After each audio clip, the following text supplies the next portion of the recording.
So, welcome back. Happy New Year, and welcome to season 2 of Leading Digital, everybody. Today, we're going to dive deep into the essence of authentic leadership and how it changes the future of our digital landscape. With the wisdom of our esteemed guests, we'll unearth the secrets that create a brand that's not only powerful, but also to your true core values. We're set to explore the art of genuine leadership with 𝗏𝗏, building your authentic brand with Kathryn Lancioni. Sorry, Kathryn, I messed that up again. And harnessing the power of social media with the insights from 𝗏𝗏𝗏𝗏. So please get ready, take notes, sharpen your pencils as we embark on a leadership journey of excellence to decode the power of authenticity in a world that's always online. Stay with us and let's shape the narrative of digital leadership together. My first guest needs no introduction, especially if you know me. And if you authentically know me, you'll know that it's probably the best gift out of the many that Rick Diana has ever given me is the introduction of 𝗏𝗏𝗏𝗏. As a LinkedIn top voice, he's an experienced executive communication manager with social media coach. He works with executives and sales teams, helping them become more comfortable with social media and more fluent in social conversations. He helps them build their platform and confidence to read their audience effectively. Rich has been a friend more than a mentor. He flew out with just a few moments' notice to New York to the Inspire Orby Awards last year, and has always been there for me, today included. Richard, thank you for joining us. Robert, a pleasure to be here. The next guest, Kathryn Lancioni, is an award-winning, internationally recognized expert in the field of communications and recently named one of PR News People of the Year in 2023.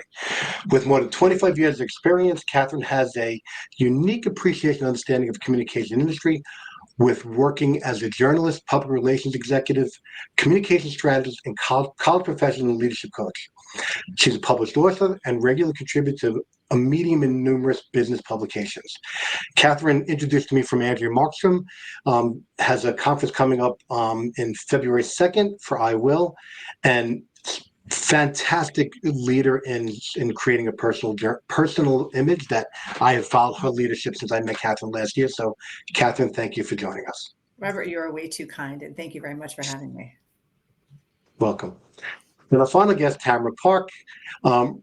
She revels in helping leaders, teams, and orgs increase their human and social capital and increase their bottom line.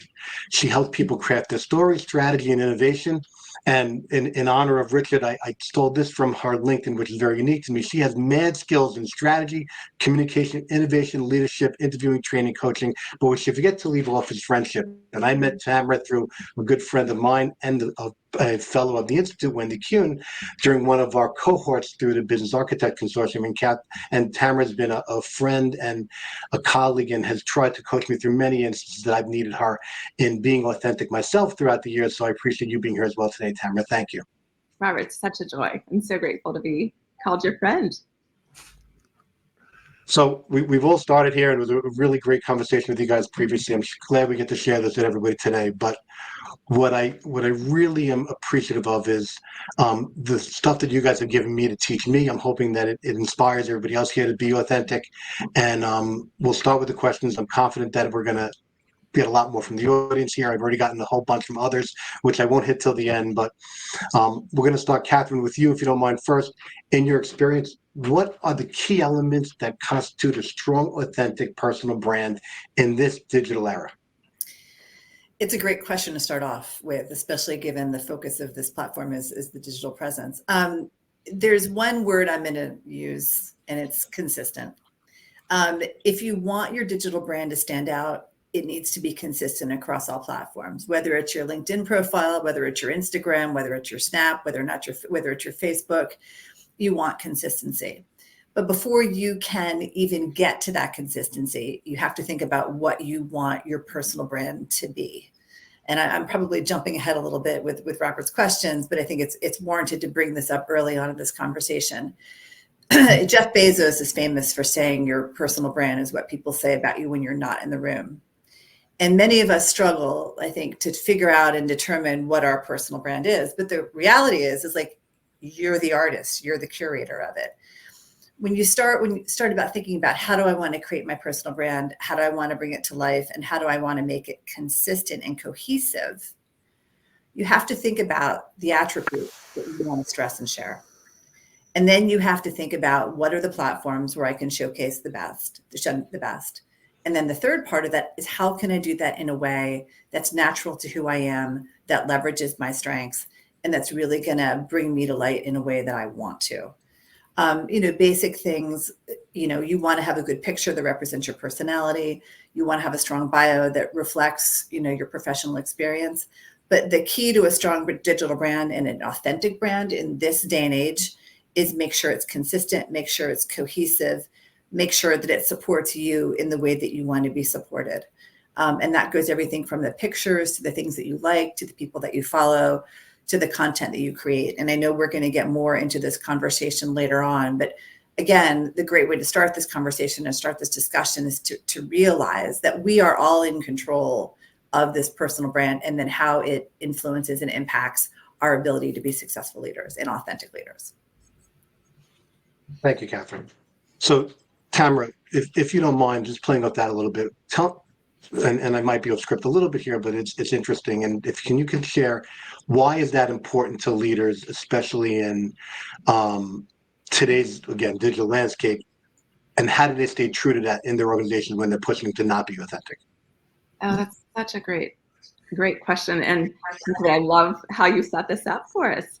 So there's really 3 activities that I see authentic leaders doing well and that are critical, especially as technology takes on a larger role at work. So the first one I see authentic leaders doing well is they knew who they are. They've gotten curious about their own story.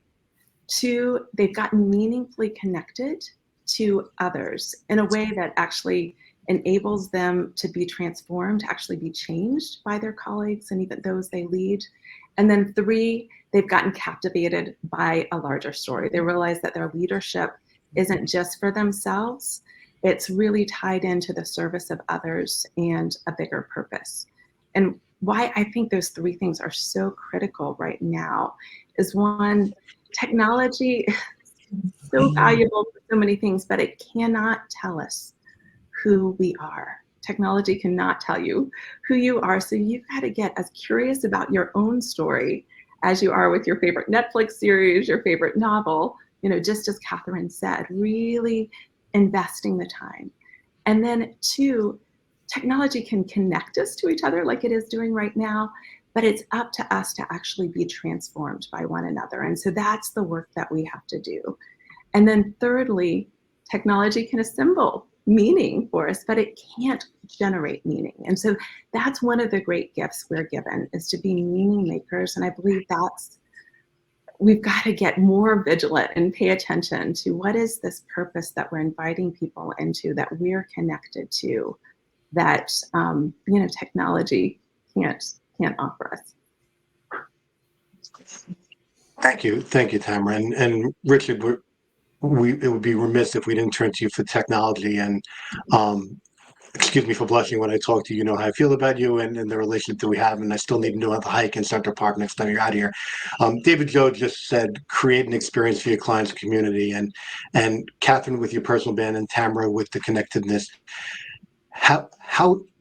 And I know we're going to get to some more stuff with you later, but I'm curious about, with what they're saying, if you're not authentic, and then companies who want you to represent the company as you, which is not authentic on LinkedIn, how does it impact you on LinkedIn if you're not authentic? Well, what's interesting about LinkedIn is that of all of the social media platforms, it's the one that's become our most trusted platform, right? You can pretty much guess that when you look at my LinkedIn profile, pretty much everything there is authentic, pretty much. Now, I can probably exaggerate a little bit, like everybody might do on their resume. But if I put myself down as the vice president of Amazon or Microsoft, you're going to figure out real fast that's not me. And so using technology and this ability to be authentic online has become so critical. And so we see platforms like LinkedIn having some success with that, as they allow you to be more and more careful about who you are as you represent yourself. And some things we're going to talk about, but it was mentioned, everything that you do on social media. I mean, I talk to a lot of executives in my role, and when they're looking at a candidate, right, they're looking at their LinkedIn, their Instagram, their Facebook, right? They want to get a good feel for this individual. And if it doesn't jive, if it's not consistent, as it's already been said, it automatically sends subtle signals to the individual that there's something off here. I'm not sure what it is, but there's something off. And I'll tell you one of the latest ones is I see people taking their photo and then turning it over to AI to generate an AI generated photo of themselves. I got to tell you, I've had people send me connection requests on LinkedIn. That's an automatic no. Yeah. Because I am uncomfortable with that very inauthentic. I appreciate it's fun, but it's not authentic, and I'm not buying into that. So I'm seeing that more and more, and I'm going to give just a warning to people who are just going to play around with their social media presence on LinkedIn to, hey, I'm just going to be a little clever. No, don't do that. So that would be my feedback. Robert, I'm not even sure I answered your question, but there we go. That would be my feedback. No, but it's a good setup for this then. So, and I'm kind of curious of the balance, but then we'll come back to that then. So Tamara, can you share a case study or example where people not being authentic have impacted their career trajectory or their current position? Yes, again and again, and once again, that's going to how we're defining authenticity. And so one of the things that I think sabotages people when they're being inauthentic is when they're really unaware of what I call their saboteurs, playing off of what 𝗟𝗲𝗄𝗏 says, and he authored Positive Intelligence. But when we become really disconnected to what gets in our way, and we, are posing, or we're trying to be so confident that we're trying to convince everybody that we are a certain thing, and we're not actually have done the hard work of knowing our obstacles and knowing also our strengths, then, I believe workplace is a petri dish for our greatest fears and our deepest insecurities. And if we aren't clear on that, then that's gonna seep out, and it will sabotage us. And I think it happens again and again in slow leaks, often than kind of a big explosive moment. But you just start to lose credibility and trust. And trust is critical to a leader's success in this space. And so when you're authentic, you gain trust, and when you're not, you lose it, and you lose opportunity. Robert, can I just build on what Tamara just said? Of course. Okay. So I think building on what Tamara, what you were saying, it was so insightful and so on. If you look at people like Martha Stewart, right, whose brand has evolved over time, and you look at her ability to own her weaknesses and pay her dues. I mean, the woman went to prison for insider trading. And yet her brand these days is bigger and better than ever before. And I think part of, this conversation of what makes an authentic leader or what makes a real leader is the ability to leverage your strengths, but also recognize your weaknesses, and to be okay with those weaknesses. I mean, Oprah, is famous for saying it's okay to be okay. And I think, part of authenticity in leadership is realizing that we aren't all perfect. We all have strengths. We all have weaknesses. And as I learned from an old boss years ago, the sign of a good leader is identifying your weaknesses and hiring people in to compensate, right? I worked at a satellite company for a number of years, and I was head of communication, and a guy by the name of Joe Wright was my boss. And his whole thing was he said he paid us to think. And the people that he hired, he strategically brought in to compensate for those weaknesses. And just a funny story on that thinking thing, he wanted us to delve into who we are and our knowledge base so much that every write-up that we gave him could only be one page. And if you gave him something the more that was one page, he would rip off the back page, just throw it in the bin and in the trash, and then just read what was on that first page. And it was because he knew that we were all really good in what he'd hired us in to do. And he wanted us to share our opinion on that. And again, he brought each of us in to compensate for those weaknesses that he had, that he recognized, that he admitted in board meetings. And so his authenticity as a leader was very, very strong for all of us. because we knew why he was put in the role that he was put in. We all understood why his executive team was comprised of the people that it was comprised of. And that made it a really cohesive, credible, buildable team that, you know, led the company to be successful. I just wanted to mention that. No, I think that's really important. I mean, many years ago, when I first did RLF with the Society of Information Management, we read a book called Strength Finders to find out what your strengths are and maybe what not your weaknesses are. And recently, my coach Pete, who did our first show ever, Clifton Strengths. And many years later, I still wanted Woo, winning others over. Not that I even knew what it was many years ago, and now I do. And I just wanted Woo, and it's still not one of my top 5 strengths, but there are other people, you know, that do Woo very well. And, you know, as you can tell, my top 5 is very apparent in what I do, because I am very humble and I do what I do. But knowing what your strengths are and knowing who has your weaknesses is important. And, you know, that's the importance of building your network. And, you know, while your company, and I talked to someone recently about this, you may not be with your company forever, but your network will never fire you. And building a strong network, especially those that are important to you for your weaknesses, will make you stronger as a whole. And so just getting back to the other question, I'm kind of curious how you all would go through this.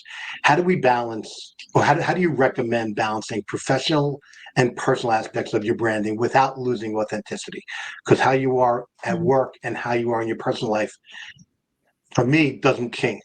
But I'm curious if I'm doing that right. Am I doing it wrong? And maybe you can help me here. So, Kathryn, do you want to start off with that, and then, you know, we'll work away with other guests? Of course, absolutely. I think that, you know, I'm going to go back to kind of what we were talking about before, which is knowing what you want your brand to be. I think it's important that we all think about, what do we want the brand to be? What image do we want to resonate?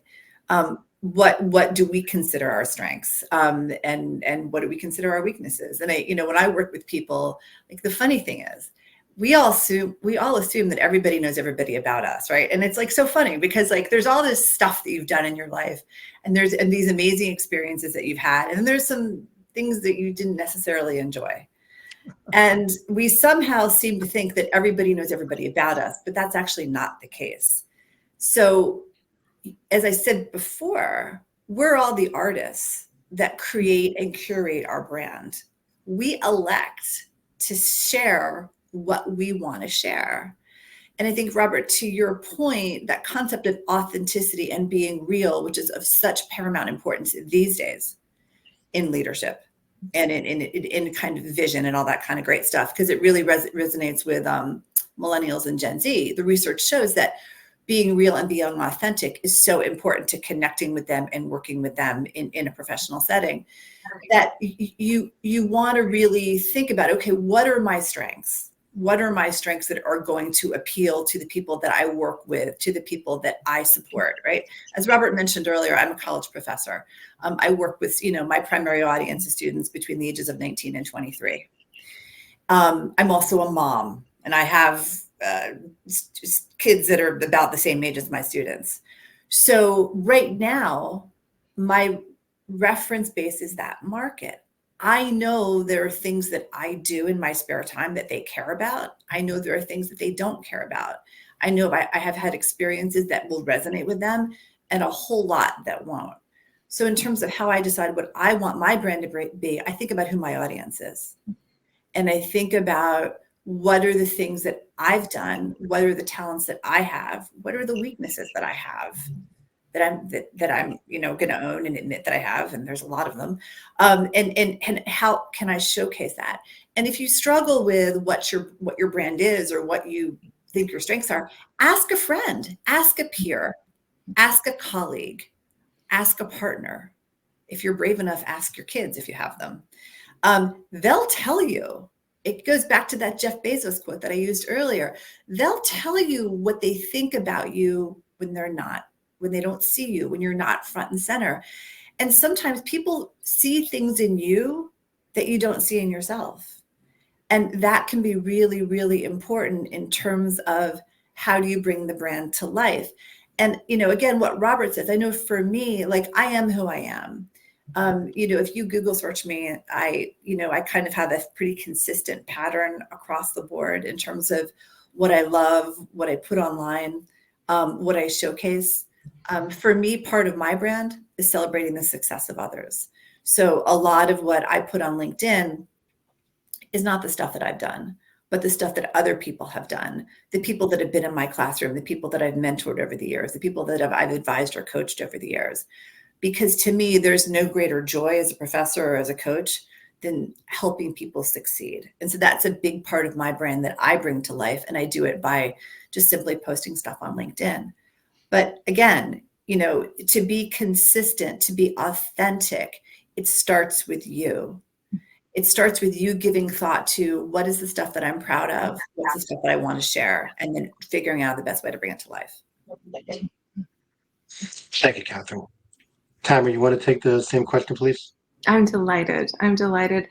And, I think this is a question that holds tension for many of us, especially if we're top leaders, thinking about how do we actually have congruency of self. And I know I've wrestled when I've been leading a company, how much I post. And one of the key questions I ask myself is what I'm posting a gift to others? I want it to be an authentic extension of me. And I think, you can go from oversharing to actually just kind of salesy, posting that doesn't feel good at all. But, can I offer a piece of my story that could hopefully add value or invite people to reflect on their story, as Kathryn says, celebrate somebody else's story? So that's a key question I ask. I'm loving seeing these comments and questions. We've got such a great community in the midst. And one of them said, self-awareness is key to the success of this brand. And I believe that is so valuable. Yes, Bill, thank you for putting that. Thanks, Bill. And so I think one of the key things that authentic leaders can do is to self-reflect. In fact, there's, as I work with leaders and have interviewed people around the world, if you don't mind, Rabba, I'll share a little of something that I've seen, and then hopefully it will be of value to build that skill. Awesome.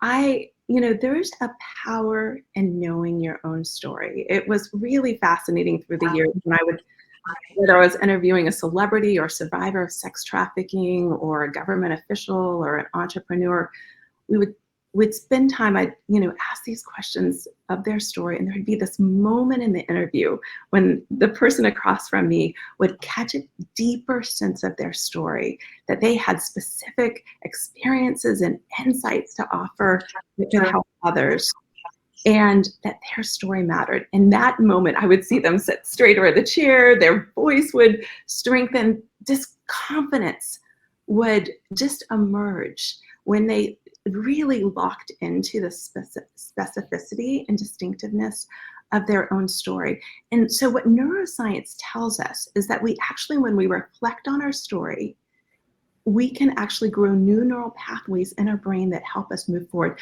So this act of what Kathryn and Richard and are talking about actually can physiologically shift, but we have to do the rigorous work of self-reflection, and as I work with leaders, I invite them just to take, 10 minutes on the front end of their week or on the back end to ask some key questions of who am I as I'm showing up to the hero of my story, and reminding yourself you're not the victim, of the story.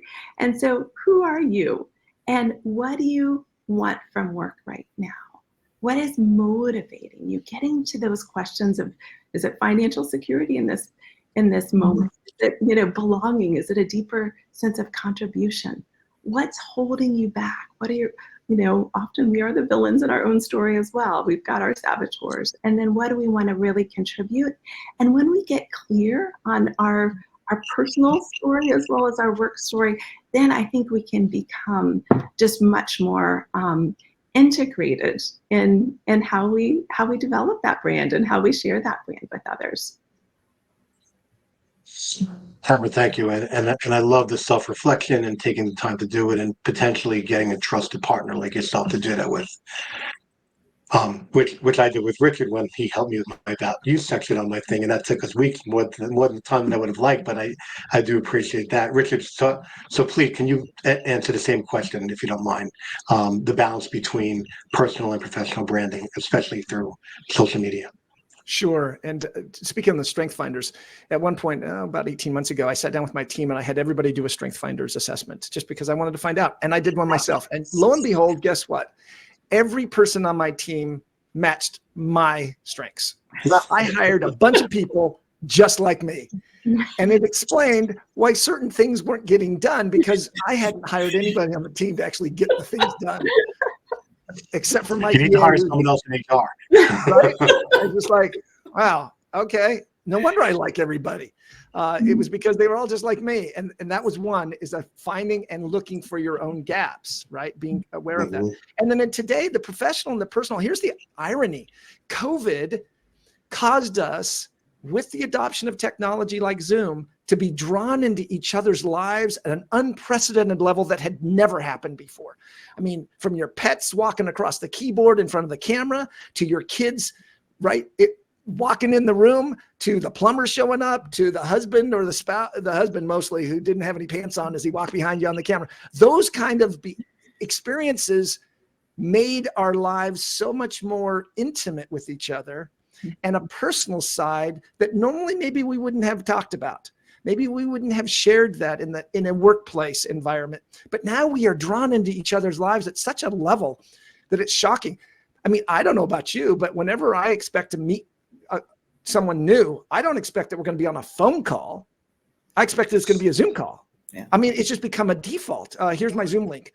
And the other day, somebody's like, well, can we just talk on the phone? I felt now I know what millennials feel like when they're talking to boomers. What do you mean talk on the phone? I mean, who talks on the phone? But the point here is that we have been drawn with technology into each other's lives. So that means we have to think slightly different about how we present ourselves online, that it doesn't have to be buttoned down, only my resume, here's my professional life, here's my personal life.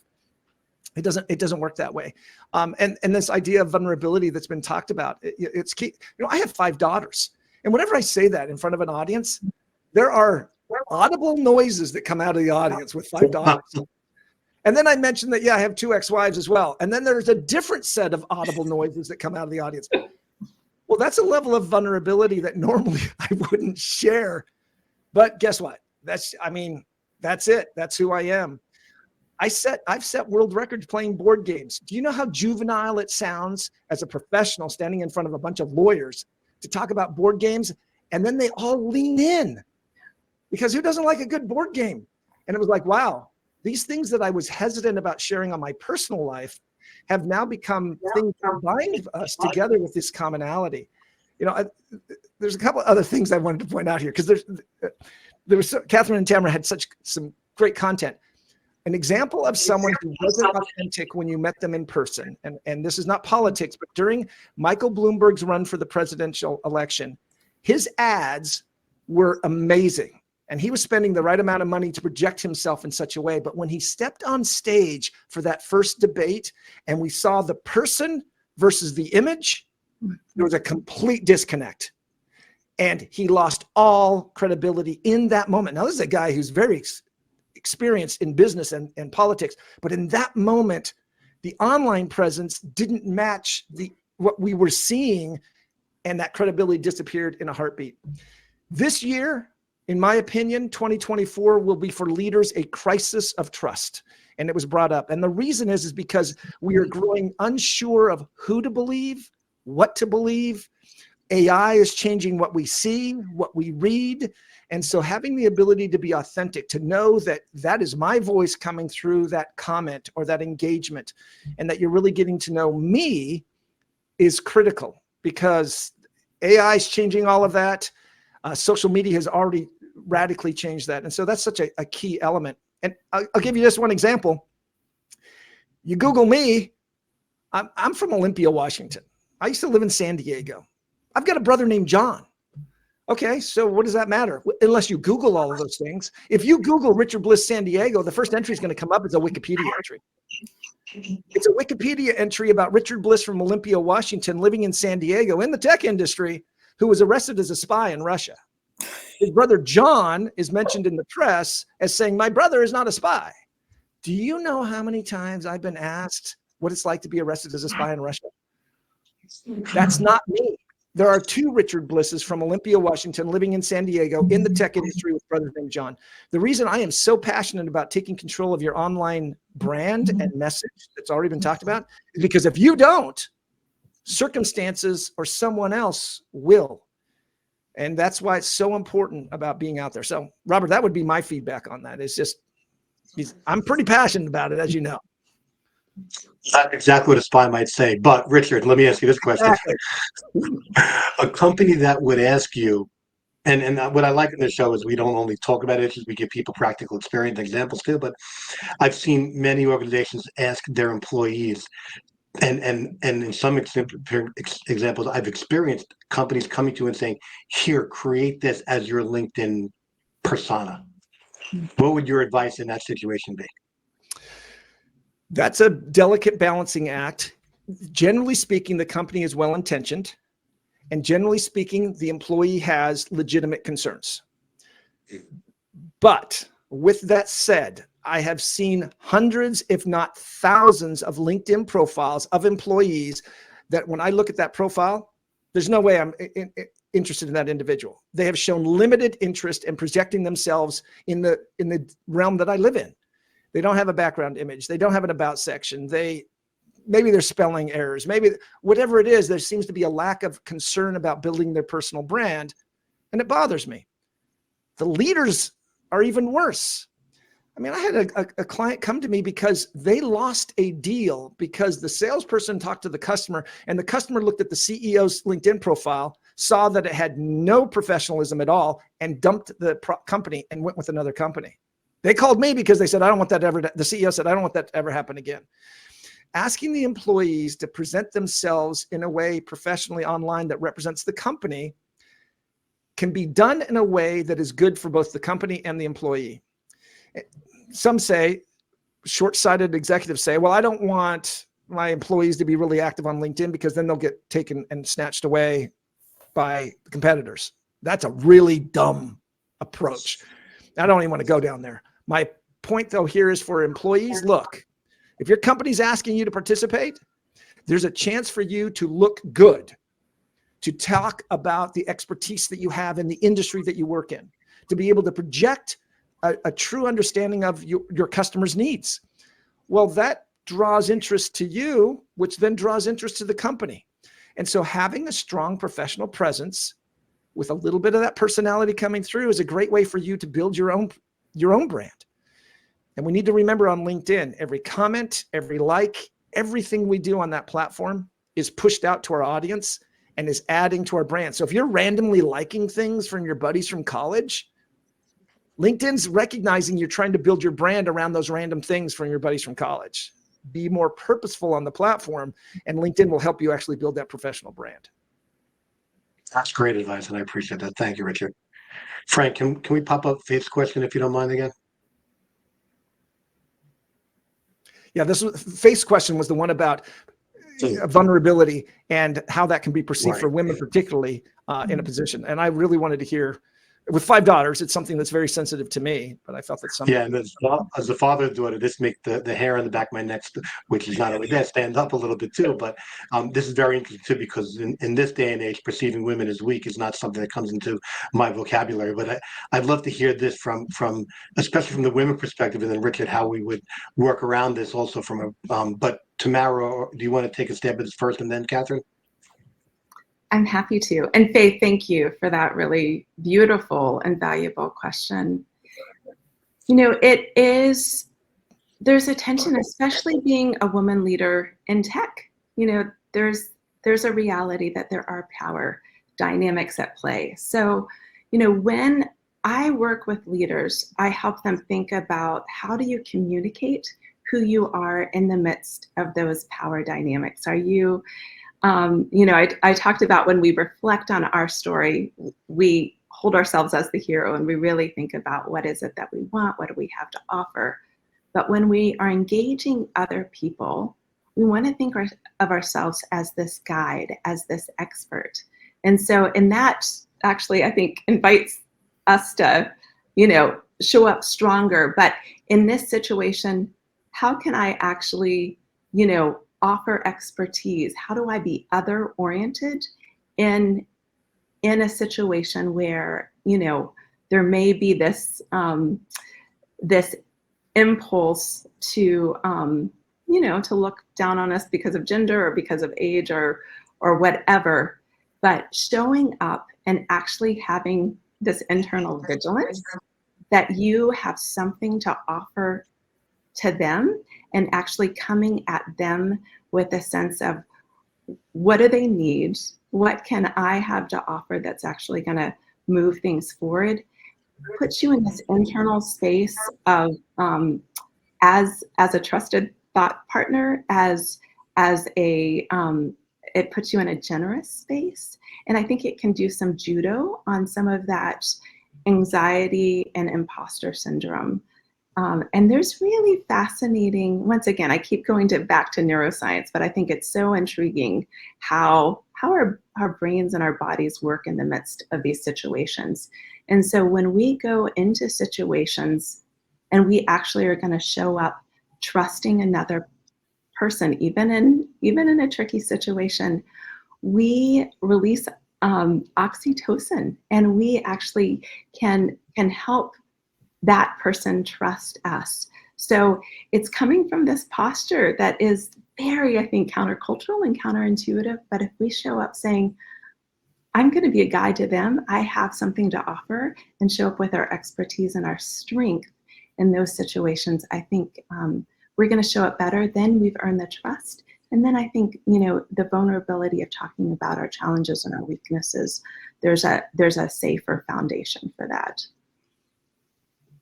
Thank you, Tamara. Kathryn, Kathryn? curious about your just building on, I love what you said. Just building on that. I mean, I think, it's important to acknowledge that yes, Wall Street, tech, finance, private equity, traditionally was a man's world. My background is all tech PR. And so I was very often, the only woman in the room, or the only woman on the executive team, or the only woman, just kind of fill in the blank.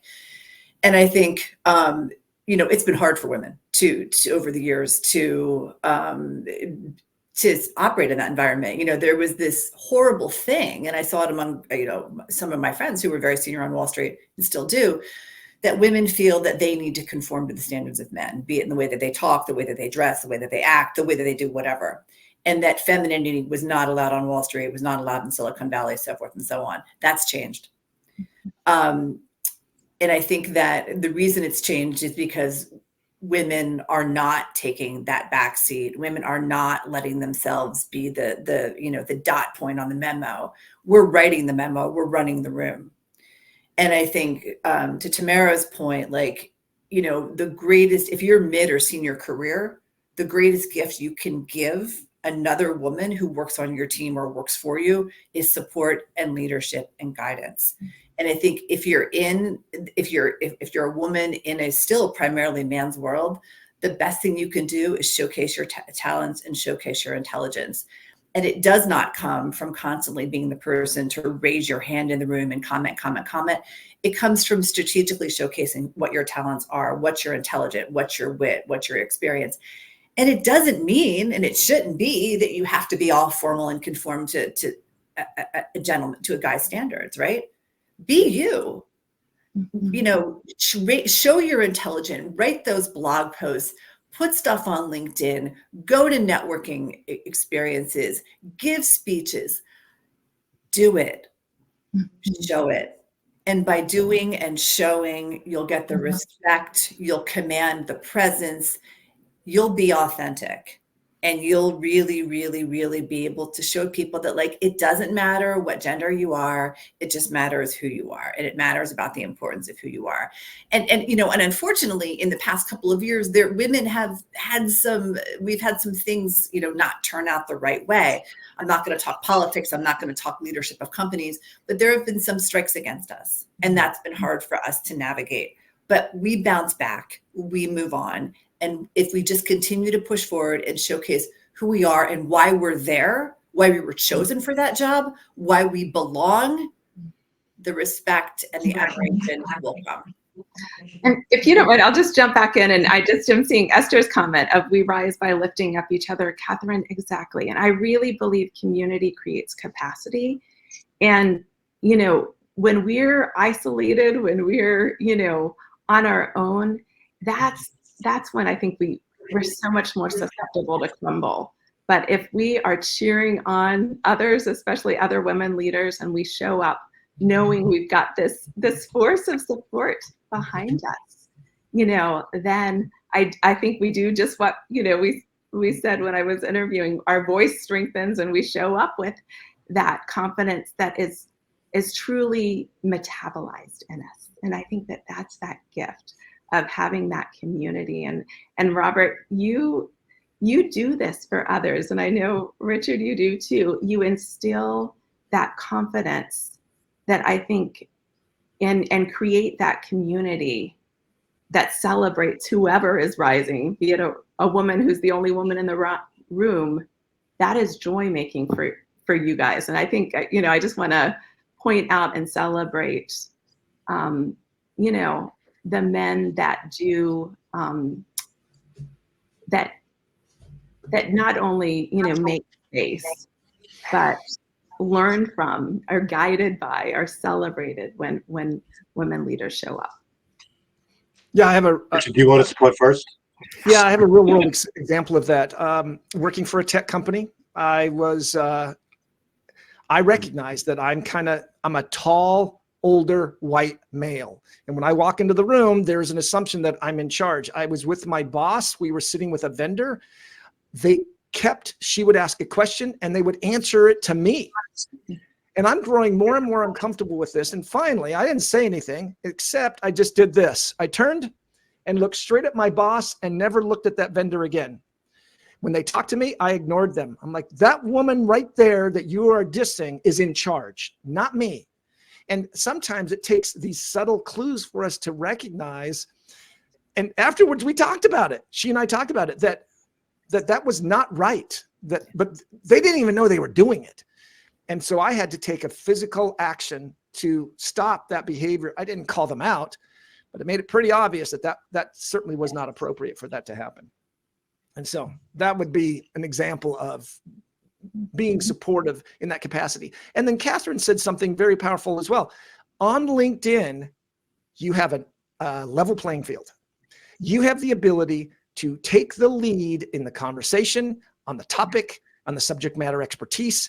You have the platform that every single one of the people you're trying to influence or do business with has an account. They're not all on TikTok. They're not all on Instagram, but 100% of them are on LinkedIn trying to do business. That's your opportunity. And so I work with a lot of women leaders, and I have to admit, sometimes I have to break down that hesitation on their part to push them and be out there. Well, I don't have anything interesting to say.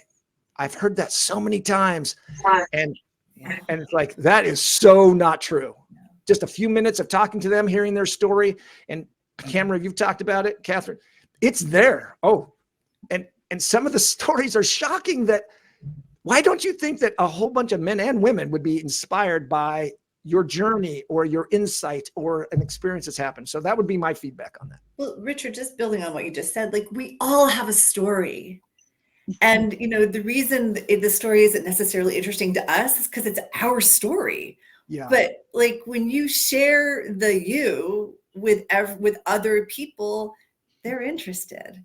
And I think that's, I mean, I think that, you know, I know, because, you know, talking about brand and being real and being authentic, Right. the more we get comfortable just being us and just sharing our ideas and opinions and doing that on LinkedIn and other platforms, whatever one makes sense for our brand, I don't know, the more the gender stereotypes go away and we all just realize that we're just people. And I think that it is so, you know, if you're sitting there listening, you're like, oh my God, it's so, you know, these people are saying they're coaches. They say it's, everyone has a story. You do. Yeah. If you're living on this planet, you have a story and you have a backstory, you have a future story, you have everything in between. And don't let it scare you sharing it. I just wanted to add that. And that is for men and women. I mean, men Yes. and women, right? They just like, nobody's interested in my story. Oh yeah, they are. They are. Yeah. Right. How'd you get here? What did you overcome? What makes you unique? All of those things are there. Sorry. Yeah. Go ahead, Robert. So it's kind of ironic that that question came from Faith. And growing up in IT, before there were a lot of women in IT, and taking my education through certain areas. And I read this book through RLF called Two Old Women with John or Frank are going to put up in the link here. You should read it. It's about two old women being outcast from their Eskimo tribe, thinking they had no value, and the tribe comes back full circle for years, seeing how much value they do have. My career, and luckily living in New York, tremendously proved that being a melting pot, the diversity is tremendously valuable in every organization in your life and everywhere. And I had the pleasure of meeting Faith, who's an investor in this company called Anchor, which is a cybersecurity company that I'm getting involved with. And her story is tremendous, and I'm not going to share it because she needs to come. Tamara, you did share it with her a little bit. She will come online and share it here. But my platform and my authenticity is giving this show, and we formed this show to give people the opportunity to share their stories, because everybody wants to hear it. And building your profile and your persona and putting yourself out there is truly important for everyone to grow and learn, so we could all share each other's experiences. When I hear that there are women who aren't being heard or aren't being taken as seriously as men, and I've seen too many of that over the course of my career, shutting that down is critical, because the value that has been brought to the table helps us all grow collectively together. It's not a women thing, it's an everything thing. It's not a gender thing, a race, creed, color, whatever. It's an everybody thing. And I hope that this show helps give everyone the platform to get there. But I also don't want to run out of time with 12 minutes left. And just so everybody knows, we got through 3 questions of 20.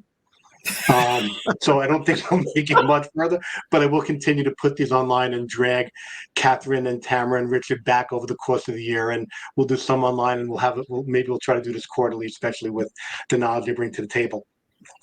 But just to close the women thing out, because we can handle it a little long, please come to Kathryn's conference on February 2nd. I will, and if you haven't signed up, do so soon. I think they're going to tap it out at 100 people, but once you get there, you'll have to wait till next year.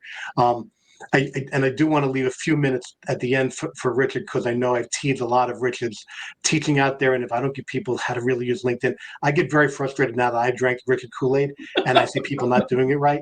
I see so much value being lost by not using the LinkedIn algorithm properly, and I promise I'd save a few minutes of that at the end. I do have a question I want to make sure we all get some time to and listen to. While I know we're not going to make it to the end, but I do want to talk about authenticity in our communication a little bit, being transparent, being genuine, and fostering that to everybody. So Kathryn, setting up, your personal persona, can you talk to me about how you make sure that we're authentic in who we are? And if you could take a few minutes out on how you build your brand and how you become authentic, and also share that with how people get in touch with you at the end of that. And then we'll work our way through Tamara and then Richard, and then we'll give Richard the floor for a few minutes to share the latest in the LinkedIn algorithm.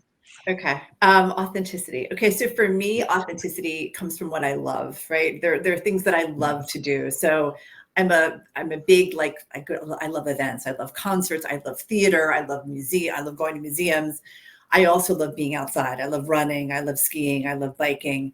And I also love being with people. And so for me, my brand and what I try to project about myself in the professional world and my own world, which to me is just one world, is all of those traits. I'm on LinkedIn. I have a Facebook account. I have an Insta, but I haven't posted in, I think, years, literally. I believe that for what I do and for my ability to connect with people, the best place for me to showcase that is LinkedIn. And also I write for Forbes. I blog. I do a lot of blogs and partner with other groups on that, group called 𝗟𝗲𝗄 specifically, because I really feel like writing helps me share my ideas and my thoughts and my personality with people.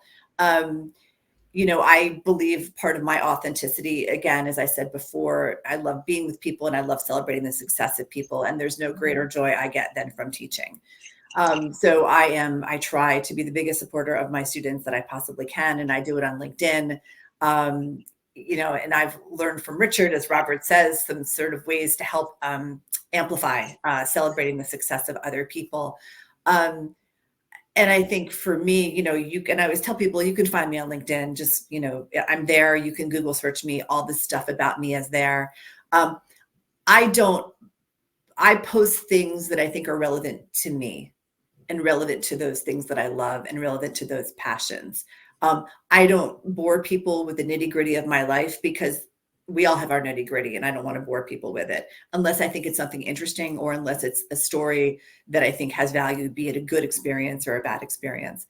And to me, the concept of authenticity comes from sharing things in different ways. So as I said, for myself, it's blog posts, it's creating video content, it's speaking at events like Robert mentioned this conference in New York on the 2nd of February. It comes from being in the classroom and teaching. It comes from doing panel discussions like this. And just being myself when I'm there. There's a great quote. I'm going to go back to Oprah for a second. She said at one point in her career, she was trying to be Barbara Walters, and she was a weather person in the Midwest on TV. And one day she just started to laugh, and her inner Oprah came out, and that was the brand that she used on her show, and that is who we all know and love as Oprah. And I think if all of us identify those things about ourself that we love, and we try to bring those to light in many ways, that's authenticity, and that's being real, and that's truly how we can connect with other people and support people in the world around us. So I remembered how to pause there also. So if we want to cut that piece up, you can for your own page also. And John and Frank taught me that a lot after our year-end I'll show it to there because I wasn't very good at that. I'm getting better at this every year. So, Kathryn, thank you. I appreciate that, and I love that you added celebrate others often as well, because I know you do that. And when we first connected, and then you took a trip to Africa, we didn't get to connect for a few weeks after. But learning from you over the past year, almost a year now, has been a treat, and I really appreciate it. I look forward to the second. While I will is inspiring women in leadership and learning. I appreciate being the other gender, getting to join and support you guys as much as I can. So I'm very much looking forward to the second. So thank you for everything, Kathryn. Well, I appreciate that. Tamara, how about you? Oh, thank you. Yes. And yes, Kathryn, that was beautiful. I love that invitation of really thinking about what you love. And for me, I love helping people meaningfully share their story and meaningfully connect with others. So in terms of authentic communication, we've talked a lot about, how do you share yourself and how do you share your authentic story? And we've hit on that tension that a lot of us really doubt.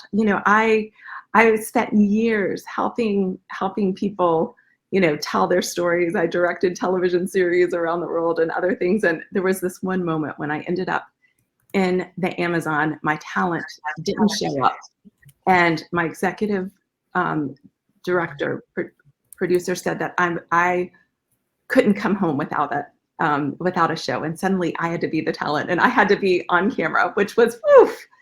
And I realized I had this existential crisis that I thought everybody else had a story to tell, but I didn't. And I had to really, it was a very humbling but incredible experience. I had an assistant director who really, imbued me with confidence. And so here's what I would offer is, as you're wrestling with what is my brand, what is my story, how do I show up on LinkedIn, I encourage you, have a cup of coffee or just even tap into someone right here in this community. Schedule a Zoom call where you start to be curious about one another's stories and sort that out in community. As I said, I really believe community creates capacity.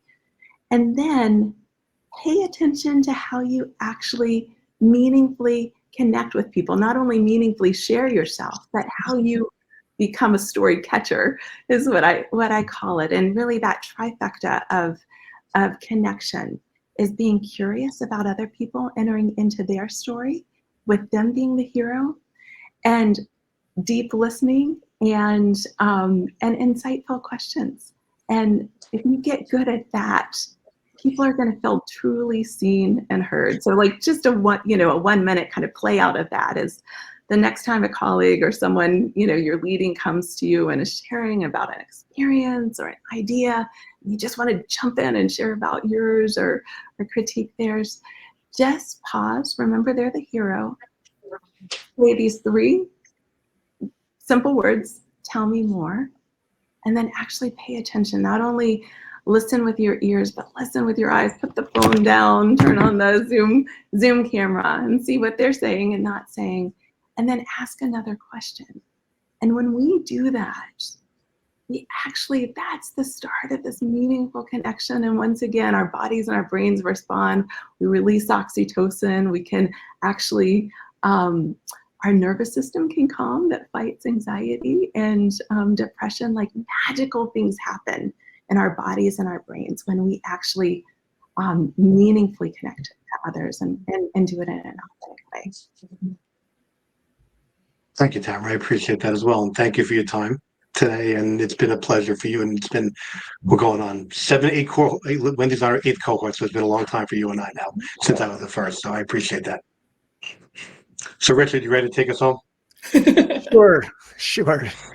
Okay, if we're on LinkedIn, I'll drop some nuggets. First of all, LinkedIn is not looking for you to go viral. They're trying to prevent your content from going viral, which is so the antithesis of every other social media platform. They do not drive their revenue from advertising. A small fraction of it comes from advertising.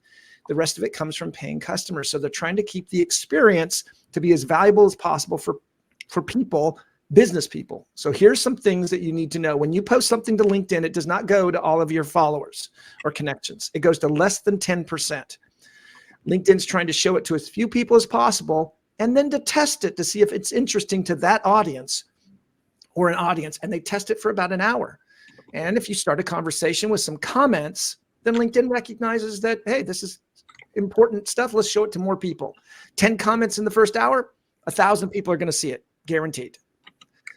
But if you copy somebody else's conversation, which we call the repost, LinkedIn shows it to 1% of your audience because you haven't added any value. All you've done is duplicate a conversation that's already on the platform, and you've just simply, in essence, polluted the platform with multiple copies of the same thing. So LinkedIn only shows it to 1% of your audience. If you include a link in your post, LinkedIn cuts your audience in half. You're driving the conversation to somebody else's platform. So these are a couple of key behaviors that we need to change. So how do we change that? In my last 30 seconds, commenting is the secret to the success on LinkedIn. If you want to share somebody's post, comment instead explaining why you're sharing it, because guess what? Your comments go to nearly 30% of your audience. Every comment you leave on LinkedIn goes, 100% of your comments go to a portion of your audience. Use the commenting strategy first and foremost. You only get about one post a day. If you post more often than that, LinkedIn will start to shut down that second post. But every day you can comment. And that is the secret, adding value. And when I say comment, I don't mean congrats, good job. I mean, Tamara, excellent point. As I read your article and I talked about those points, here's something I found useful, particularly to my clients. And then you can ask the author a question, but remember the audience is always listening. And so those would be the key things to remember. Reposting only goes to 1% of your audience. That putting a link cuts your audience in half. And the commenting is the key that LinkedIn measurement that LinkedIn is using to determine whether you actually have something relevant to say or not. So Robert, there you go. You've heard me say these 100 times, but there you go. So I think a great comment on this would be, Robert, thank you for the excellent content. Really looking forward to 2024. And please have Richard, Kathryn, Tamara back for some really great hashtag content for leading in the digital era brought to you by the Institute of Digital Transformation. I think that'd be a great comment for this from everybody. Excellent comment. Love that. Yes. Well, listen, thank you everybody for joining us. We went a little bit over today, but this was a very authentic conversation. We'll announce the upcoming schedule soon.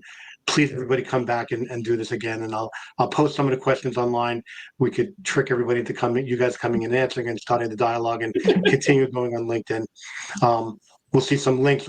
Tamara has some links we could download. You can email Tamara Park at tpark@storynow.io. We can find Richard and Kathryn on LinkedIn as they just shared with us. And please show up at I Will and our next Lead in Digital Era. Thank you, everybody, and have a great week and see you throughout the year. Such a pleasure. Thank you. Thanks for joining Leading in the Digital Era, hosted by Robert Veal.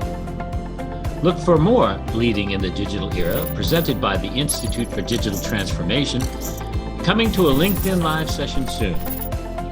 Can't join Robert for the live session? You can catch the replay anytime on our YouTube channel.